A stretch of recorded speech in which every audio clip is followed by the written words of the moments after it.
Эта история, как и тысячи ей подобных, началась с потери. Однажды вечером 82-летний пенсионер из Тбилиси не обнаружил во дворе своего дома пса по имени Джорджи.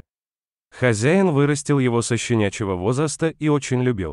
Бело-черный Джорджи не был дорогой породистой собакой, возможно, каким-то отдаленным метисом спаниеля. Но разве другу требуется родословная? И раньше так бывало, что пес уходил в самоволку по своим неотложным собачьим делам, а в скорости возвращался. На этот же раз Георгий Бересиани от чего-то сразу забеспокоился, почувствовав, что с питомцем случилось неладное. Да, действительно, его четвероногий друг пропал бесследно. Это произошло еще в 2015 году. Георгий Бересиани искал своего друга повсюду. Георгий не смирился с потерей собаки, члена семьи, с которым рядом он прожил много лет.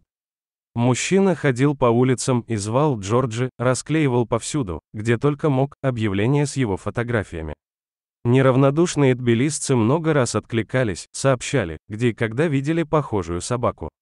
Увы, все эти собаки были только похожи на Джорджи, а его так никто и не видел. Так прошло долгих 3 года. Где все это время была собака, как она жила? Вряд ли мы узнаем об этом когда-нибудь.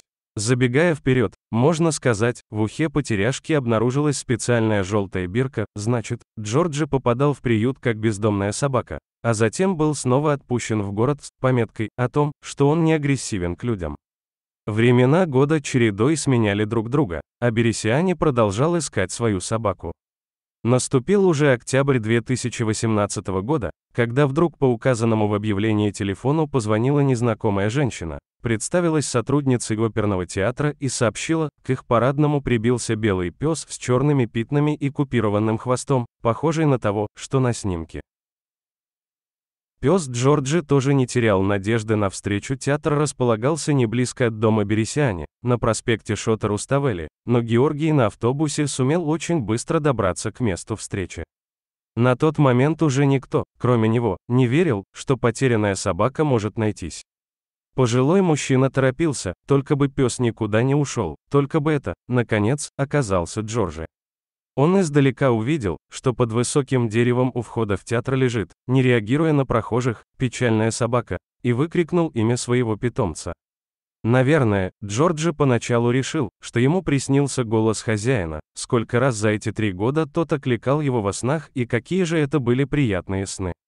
Джорджи приподнялся на лапах, втянул носом воздух, на всякий случай, и вдруг бешено закрутил обрубком хвоста, заскулил тоненько, как щенок, и кинулся на грудь высокому седому человеку. Георгий все-таки сумел найти своего Джорджи, а тот без сил опустился на лавочку, обнимая любимую собаку, повторял снова и снова: «Джорджи, Джорджи, Джорджи. Мальчик мой хороший, как ты?» Впрочем, разве можно передать словами все эмоции от такой встречи? Не отчаивайтесь, потеряв друзей и близких, ищите их, делайте все, что от вас зависит, даже если уже не осталось ни единого человека, который бы верил в возможность такой встречи. А вы верьте, надейтесь, не прекращайте поисков, чудо обязательно случится, и вы встретитесь. Как встретились 2 старых друга, Георгий и Джорджи, после 3 лет разлуки. Они больше никогда друг друга не потеряют.